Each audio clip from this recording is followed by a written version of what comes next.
नमस्कार, मी श्रीनिवास विश्वनाथ देशपांडे।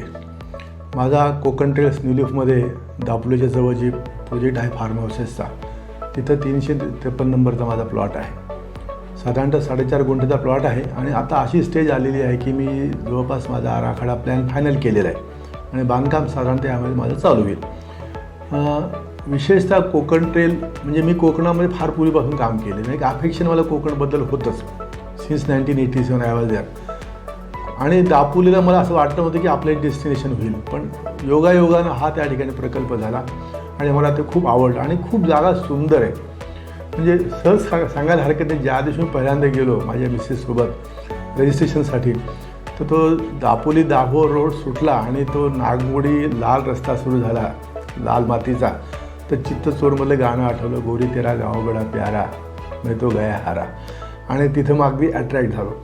तिथून थोडं पुढं गेलं की आपण तो आपल्याला दिसतो कोकण ट्रेलचं गेट, आणि मग दिसतं समोर तो पाण्याचा तलाव भरलेला ज्याच्यामध्ये माझा थोडासा सहभाग आहे।